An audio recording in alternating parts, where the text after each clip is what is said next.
हम लोग एक इकाई के रूप में इस समाज की एक धरोहर के रूप में हमको लोग देखते हैं। सरकारी क्षेत्र दिन पे दिन निजी क्षेत्र में तब्दील हो रहा है। सरकारी क्षेत्र का निजीकरण ना करें। 1 घंटे के अंदर जो सिचुएशन में बदलाव आया पूरे देश और पूरे विश्व ने देखा। हमारे 1 लाख लोग दिल्ली की सड़कों पर आए, हमने रामलीला मैदान से संसद मार्ग तक रैली निकाली, एक लाइन नहीं आई, किसी अखबार ने नहीं लिखा। तो SC/ST समाज के लोग तो इस मीडिया के बहुत पुराने मारे हुए लोग हैं। डॉक्टर अंबेडकर बहुजन प्रेरणा केंद्र की स्थापना हम लोग करने जा रहे हैं और यह समाज के लिए, समाज के द्वारा, यानी समाज को फ्री ऑफ कॉस्ट समर्पित होगा कि सभी पद जो मुझे समाज ने दिए हैं समाज की एकता के लिए, एकजुटता के लिए, मैं उन सभी पदों का त्याग करके एक आम कार्यकर्ता के रूप में अपने आप को समाज को समर्पित करने की कई बार घोषणा कर चुका हूँ। नमस्कार, मैं शंभू कुमार सिंह और आप देख रहे हैं नेशनल दस्तक। बहुजन समाज सालों से तमाम तरह के हिंसा का शिकार होता आ रहा है, चाहे वो कास्ट एट्रोसिटी हो, चाहे उसके हक अधिकार छीने जाते रहे हो, लेकिन समाज में एकजुटता नहीं बन पा रही है। देश में भी किसान आंदोलन चल रहा है। जिस तरह से सबसे मजबूत कही जाने वाली सरकार के खिलाफ किसान धरने पर बैठे हैं और जिस तरह से उनका आंदोलन चल रहा है, क्या इसमें बहुजनों के लिए कुछ है और बहुजनों को इस पर क्या सीख लेनी चाहिए? मेरे साथ SC/ST वेलफेयर एसोसिएशन के जनरल सेक्रेटरी और महासंघ जो SC/ST एसोसिएशनों का जो महासंघ है उसके नेता KP चौधरी साहब हैं, जो लगातार 2 दशक से इस समाज को देख रहे हैं, समझ रहे हैं और तमाम ऐसे, चाहे वो कास्ट एट्रोसिटी का मुद्दा हो, चाहे आरक्षण का मुद्दा हो, चाहे समाज के हक अधिकार का मुद्दा हो, अपनी राय रखते हैं। सर, बहुजन समाज को इस आंदोलन से क्या सीख लेनी चाहिए? देखिए, मैं तो काफ़ी लंबे समय से इस बात के लिए कह रहा हूँ और मैंने ये भी कहा कि सभी पद जो मुझे समाज ने दिए हैं समाज की एकता के लिए, एकजुटता के लिए, मैं उन सभी पदों का त्याग करके एक आम कार्यकर्ता के रूप में अपने आप को समाज को समर्पित करने की कई बार घोषणा कर चुका हूँ। और जो अभी आपने कहा कि अनुसूचित जाति जनजाति, यानी कि जो गरीब समाज है, SC समाज है, ST समाज है, जो देश का डिप्राइव्ड क्लास है, इसको हमने जब देखा कि 2 अप्रैल 2018 को जब ये समाज इकट्ठा हुआ तो निश्चित रूप से समाज ने जो मांगा, समाज की जो मांग थी, समाज ने जो चाहा कि SC/ST एट्रोसिटी एक्ट को मजबूत किया जाए, सरकार ने उस SC/ST एट्रोसिटी एक्ट को रेक्टिफाई किया, ठीक किया और उसको दोबारा कर से लागू करके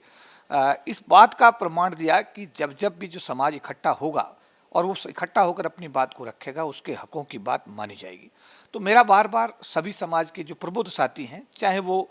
अपने आप को किसी भी स्तर पर इन्वॉल्व करते हों, समाज से जुड़े हुए हों, बाबा साहब के मिशन को वो मानते हों, अगर वो बाबा साहब अम्बेडकर मिशन के फॉलोअर्स हैं, तो मेरा उनसे हमेशा यही अनुरोध रहा है, आपके टीवी चैनल के माध्यम से, सोशल मीडिया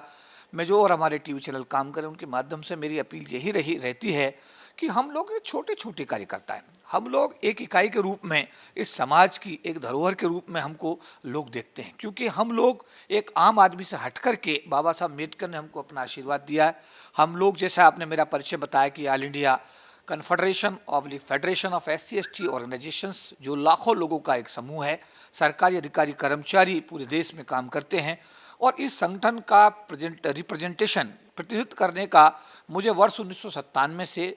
मुझे एक गौरव मिला है। मेरे लिए सौभाग्य की बात है। जिस समय भारत सरकार ने आरक्षण विरोधी आदेश जारी किए थे, उन आदेशों को वापस कराने के लिए ये परिसंघ महासंघ की स्थापना की गई थी और हमने दिल्ली की धरती पर समाज को कई बार बुला करके, इकट्ठा करके अपनी शक्ति का प्रदर्शन किया। सरकार ने उस शक्ति को स्वीकार किया और संविधान में 81, 82 और 85वां संशोधन करके इस SC/ST समाज के आरक्षण को बचाने का ऐतिहासिक कार्य किया। लेकिन मैं इसका श्रेय एक हमारा जो आम SC/ST समाज का आदमी, जो ताल कटोरा में आया, जो रामलीला मैदान में आया, जो जंतर मंतर पर आया, जो पार्लियामेंट स्ट्रीट पर हमारे कहने पर आया, वो जो समाज की ताकत जो बनी, समाज जो एकजुट हुआ, ये निश्चित रूप से उसी का परिणाम था। और मैं उन लोगों का भी धन्यवाद करूंगा जिन लोगों ने ऐसे आंदोलनों को, ऐसे संघर्ष को लीड करने का ईमानदारी से काम किया, समाज को दिशा देने की एक कोशिश की। उसमें जो भी लोग शामिल रहे, मैं उनका भी आभार और धन्यवाद इसलिए व्यक्त करूंगा कि अगर उनका इनिशिएटिव ना होता तो समाज इकट्ठा होकर, एकजुट होकर के अपने अधिकारों की लड़ाई ना लड़ पाता। तो मैं यही कहूँगा समाज के सभी भाइयों से, बहनों से कि आने वाले समय में जो नई चुनौतियां समाज के सम्मुख खड़ी हो गई हैं, मैं बार बार रिपीट करता हूं, जब राष्ट्रीयकरण का दौर था तो बैंकिंग भर्ती बोर्ड बने, सरकारी क्षेत्र बनाए गए, निजी क्षेत्र खत्म किया गया, BPCL बनाया गया, इंडियन ऑयल बनाया गया, LIC बनाया गया, बैंक्स नेशनलाइज बैंक बनाए गए, जनरल इंश्योरेंस बनाया गया। तो सरकारी क्षेत्र उस समय बना और सरकारी क्षेत्र में बाबा साहब अम्बेडकर और महात्मा गांधी के बीच जो पूना पैक्ट हुआ था उसके तहत 15.7% के रिजर्वेशन की जो व्यवस्था हुई, उससे जो नौकरी सरकार की हमारे समाज के लोगों को मिली, उसी के माध्यम से हमारे समाज के गरीब लोग जो है गरीबी की रेखा से ऊपर आने में कामयाब हुए। अब दौर उल्टा हो गया है। सरकार की जो भी मजबूरी है अंतर्राष्ट्रीय दबावों के चलते, ये जो भी स्थिति है, सरकारी क्षेत्र दिन पे दिन निजी क्षेत्र में तब्दील हो रहा है। हमारी सरकार से हाथ जोड़कर अपील है, निवेदन रहा है, फिर अपील कर रहे हैं कि आप इस सरकारी क्षेत्र का निजीकरण ना करें। सरकारी क्या हमारा बहुजन समाज अपने इन अधिकारों को बचाने में सक्षम नहीं है? 85% आबादी है, क्या करने की जरूरत है कि आप अपने अधिकार बचा पाए? देखिए, अधिकार, आप कल का अगर आप उदाहरण देखते हैं, कल का उदाहरण ये देखिएगा कि 1 घंटे के अंदर जो सिचुएशन में बदलाव आया पूरे देश और पूरे विश्व में देखा। जहां पुलिस फोर्स बड़ी भारी मात्रा में था, वहां पर जो किसान जो आंदोलन में वहां बैठे हुए थे उनकी संख्या बहुत कम, ना के बराबर ही मुट्ठी भर किसान बचे थे। लेकिन वहां का जो किसान नेता थे, उन्होंने जो भी इनिशिएटिव लिया और उन्होंने जो भी एक सेक्रीफाइस, मैं तो कहूँगा सेक्रीफाइस उन्होंने किया। उन्होंने कहा कि मैं नहीं जाऊँगा और अपने जो भी मेरे मुद्दे हैं मैं उनको सरकार से मनवाने के बाद ये जगह छोड़ूंगा। और समाज को उनकी बात अपील की और समाज ने जिस तरीके से दिल खोल करके उनको समर्थन दिया, इसका मतलब यह है कि दोनों ही जगह मैंने देखा, दोनों ही तरफ, चाहे नेतृत्व करने वाले जो लोग हैं उनको भी ईमानदार होने की आवश्यकता है, उनको भी उनका कमिटमेंट अपने लोगों के प्रति होना चाहिए, और जिन लोगों के लिए काम हो रहा है उनका भी विश्वास और समर्थन अपने नेता के साथ होना चाहिए। लेकिन मीडिया की कमी है सर, उनको पास तो वो तो मीडिया उनको नीचा दिखाने गई थी, रोते हुए बिलखते हुए, मारपीट, कम्युनिकेशन गैप है। बहुजन समाज सोशल मीडिया की उतनी ताकत नहीं है, और क्या करने की जरूरत है? देखिए, मैं तो ये कहूँगा कि जो मीडिया हमारा सैटेलाइट मीडिया है, जिसके बारे में देश में आरोप तो लगते, हम लोग तो देखिए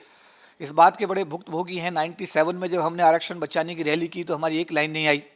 हमारे 1 लाख लोग दिल्ली की सड़कों पर आए, हमने रामलीला मैदान से संसद मार्ग तक रैली निकाली, एक लाइन नहीं आई, किसी अखबार ने नहीं लिखा। 98 में भी हमने रैली निकाली, उसमें 2-2.5 लाख लोग आए, वो भी एक लाइन नहीं आई। 99 में रैली निकाली, एक लाइन नहीं दी, किसी टीवी मीडिया ने नहीं दिया। तो हम लोग तो SC ST समाज के लोग तो इस मीडिया के बहुत पुराने मारे हुए लोग हैं। हमारे बारे में तो जो भी बातें होनी चाहिए, हमारे हक और हकूक़ की बात होनी चाहिए, वो तो ये मीडिया करता ही नहीं है। लेकिन आज तो हमने ये देखा है कि अन्य समाज के लोग जो कैसे कह सकते हैं कि जो अपने आप को एक समृद्ध समाज भारत में मानते हैं, आज तो उनकी बात भी नज़रअंदाज किया जा रहा है। तो मीडिया का जो रोल है, निश्चित रूप से उसको तो मैं ये कहूँगा भारत का एक जिम्मेदार नागरिक होने के नाते कि जिसको एक स्तंभ के रूप में देखा जाता है, मीडिया को अपनी जिम्मेदारी को निभाना चाहिए और निष्पक्ष होकर के जो राष्ट्र हित में खबरें हैं उनको निश्चित रूप से प्रसारित करना चाहिए। बहुजन समाज को अपना, आपने एक योजना भी शुरू किया कि आप चाह रहे हैं कि एक मीडिया सेंटर बनाएं, जो आपका जो डॉक्टर अम्बेडकर केंद्र है उसको लेकर कोई योजना है? निश्चित रूप से मैं समाज के लोगों को आज इस मौके पर एक अपील करना चाहता हूं कि देश की राजधानी दिल्ली यानी NCR के अंदर एक डॉक्टर अंबेडकर बहुजन प्रेरणा केंद्र की स्थापना हम लोग करने जा रहे हैं। इसके अंदर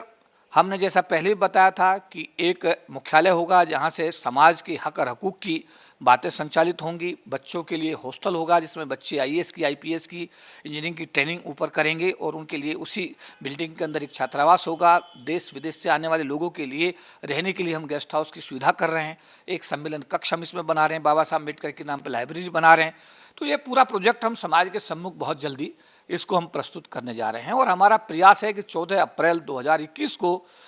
इसका नींव रख दी जाए और 6 दिसंबर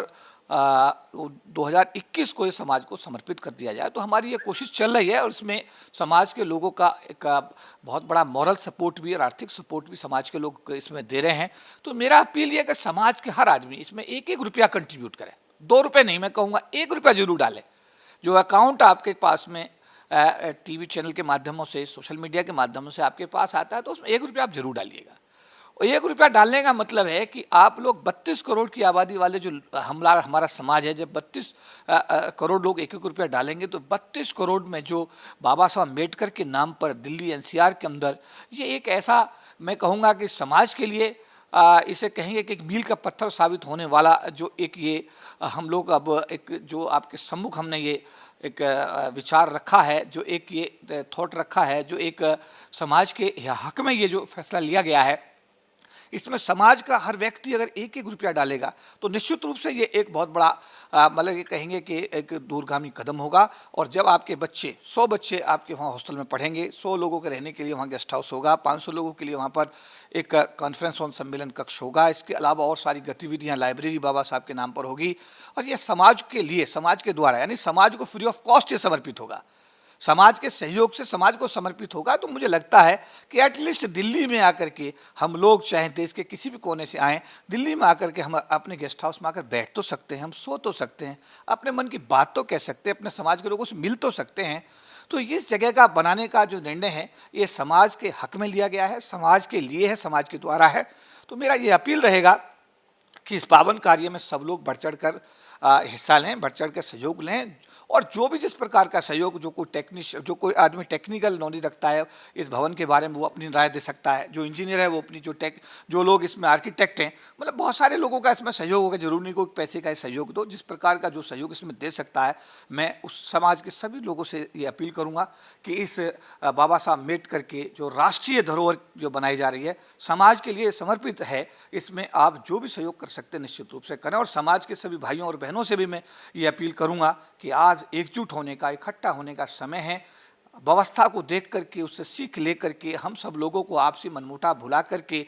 छोटे बड़े की खाई को हमें ख़त्म करते हुए, संगठनों की सीमाओं को तोड़ते हुए, जात और उपजाति की बीमारी से ऊपर उठते हुए आज हम सब लोगों को एकजुट इकट्ठा होकर के अपने हकों की बात करने का समय है। और मैं ऐसे सभी साथियों को, सभी संगठनों को, सभी भाइयों को, सभी बहनों को, सभी अम्बेडकरवादियों को साधुवाद करता हूँ जो इस पावन कार्य में अपना सहयोग कर रहे हैं। ये थे के पी चौधरी साहब। मैं फिर कह रहा हूँ 85% आबादी है SC ST OBC माइनॉरिटी की और उसके खिलाफ सरकारें भी फैसले लेती है, कोई भी सरकार हो अब तक केंद्र में, उसके खिलाफ कोर्ट से भी फैसले आते हैं और सड़कों पर भी उसके साथ अन्याय होता है। बस ज़रूरत है कि डेमोक्रेटिक तरीके से जो बाबा साहब ने संविधान दिया है उस संविधान के हिसाब से जिस दिन आप सड़कों पर खड़ा होना सीख जाएंगे अपने हक अधिकार के लिए, आपका अधिकार सुरक्षित होगा। आप लोग की क्या प्रतिक्रिया, अपनी प्रतिक्रिया जोड़ दीजिए। शुक्रिया। नेशनल दस्तक की आपसे गुजारिश है कि अगर इसको बचाना चाहते हैं तो नेशनल दस्तक को सब्सक्राइब करने के लिए रेड कलर के सब्सक्राइब बटन को दबाएं, फिर बेल आइकन की घंटी दबाएं। नेशनल दस्तक को बचाने के लिए बहुत जरूरी है कि हर खबर को शेयर करें, लाइक करें, कमेंट जरूर करें।